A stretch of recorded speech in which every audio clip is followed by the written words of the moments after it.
Celeb Secrets is here, hanging out with just some of the stars of the Just Beyond series, Cedric Joe and Lexi Underwood, R.L. Stine, and Seth Grahame-Smith, the masterminds behind Just Beyond. Well, let's go ahead and dive right in. My first question for you, of course, the Just Beyond TV series is inspired by the beloved Just Beyond book series.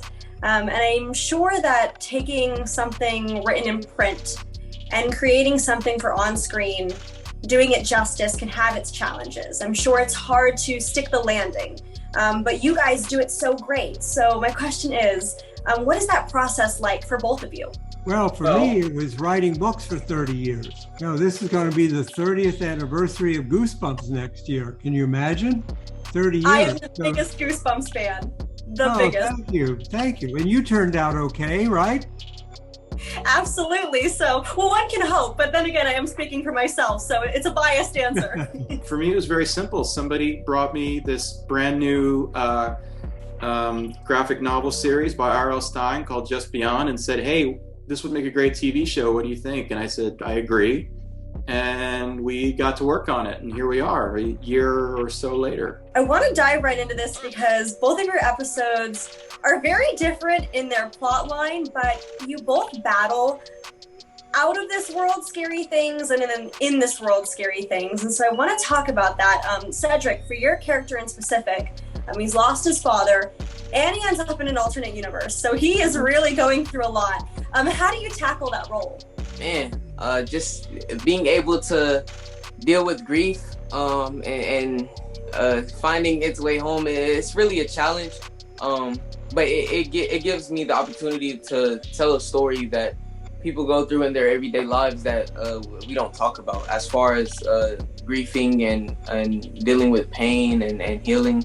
And so I get to do that in a funner way. And so taking your character's situation and throwing it on you, if you ended up in an alternate universe, you first wake up, you're in a different place, completely different situation, how do you react and what is the first thing you do? Well, for one, I think Sam handled that a lot better than I would, because I would probably go crazy. And I would be freaking out and I wouldn't know what to do.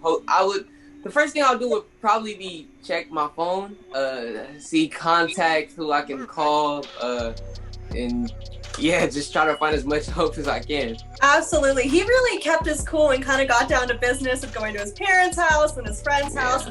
I would be taking a couple stops to cry my eyes out in the street. So hats off to him that he handled it so well. And Lexi, your character, she not only has to be brave in front of some friendly ghosts, but she also has to be brave in front of her classmates and an ex-best friend. So I'm curious, have you ever experienced anything like that in real life? I have not had any interactions with ghosts. Luckily, very, very grateful about that.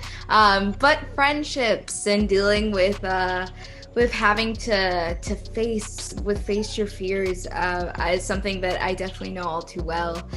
Change is a part of life. It's a part of the human experience, and friendship breakups, I think, are something that everybody goes through it. Like I said, it's a part of the human experience.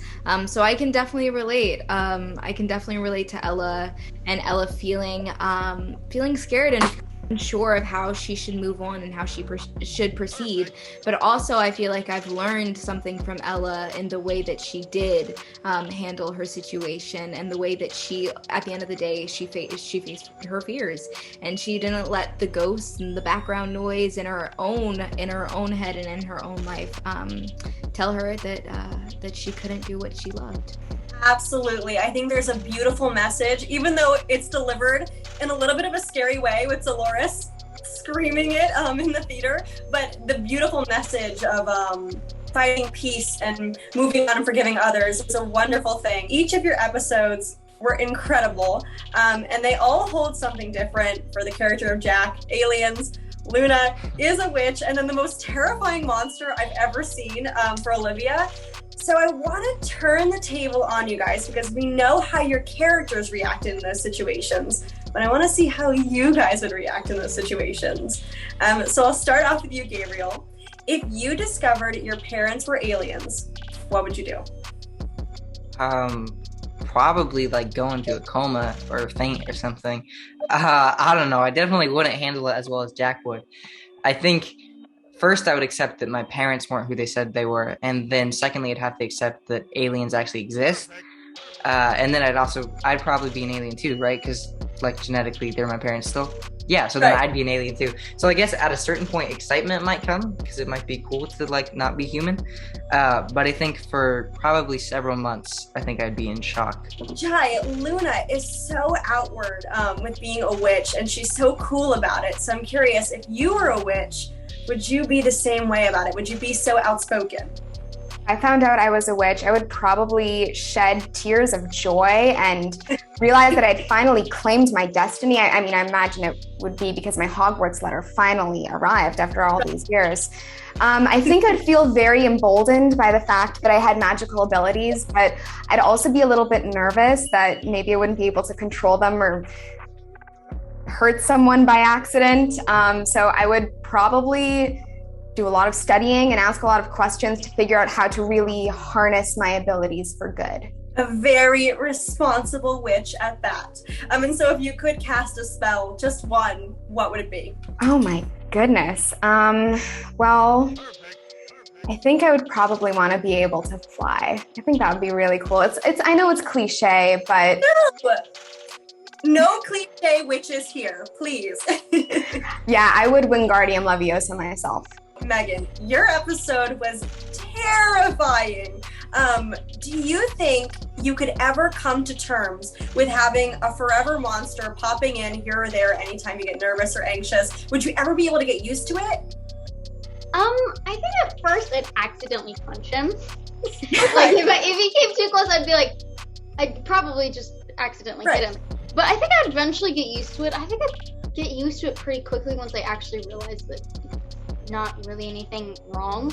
And I think like if it was in my head and I was like it was my head monster kind of, I could dress them up however I would want them to look like. So I could like change what they look like and maybe make them like a itty bitty fairy that sits on your shoulder type of thing. I think that's probably what I would do, make it into something super cute. So when you both first embarked on the project, for both of you, what was your main goal for the final product? We were thinking about shows like The Twilight Zone or like Amazing Stories, these great shows that just kind of told these once a week. They would tell a story and the story would begin with beginning, middle, and end, and then the next week it'd be a whole new story. And we were really excited about, doing something like that. And so, doing Just Beyond gave us the opportunity to try it. We always have the same goal, and that's just to scare kids mainly. That's my main job. And young adults. Yeah, that's my main job.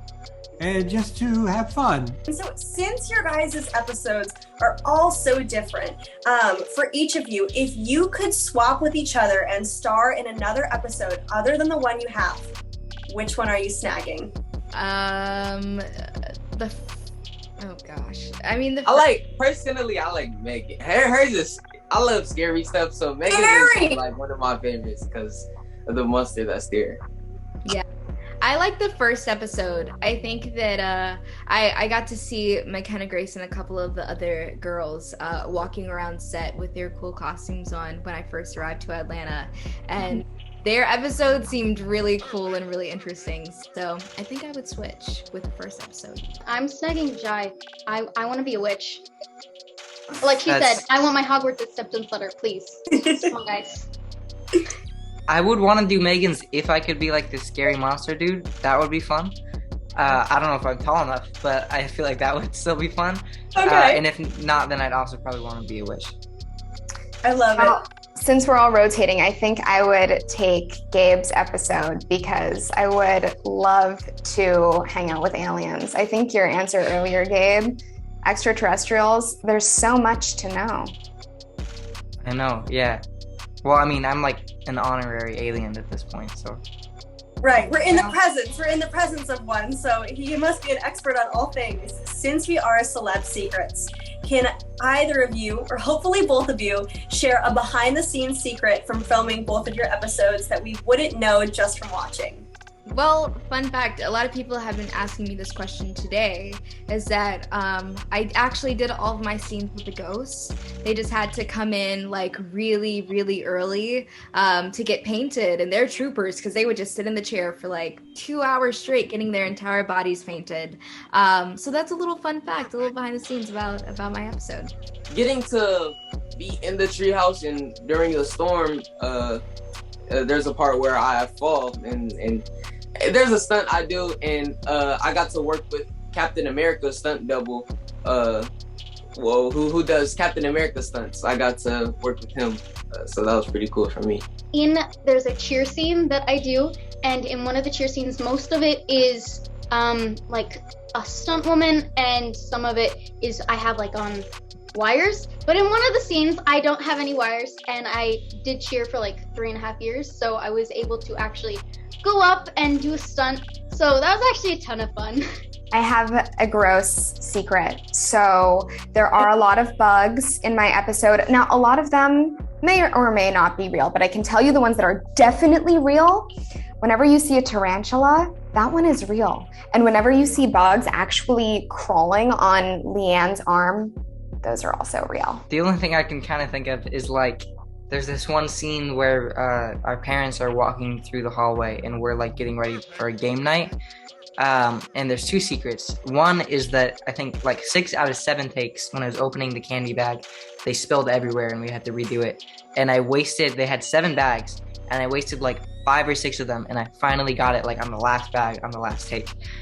And then the second secret is that I ate like 90% of the candy also while we were filming.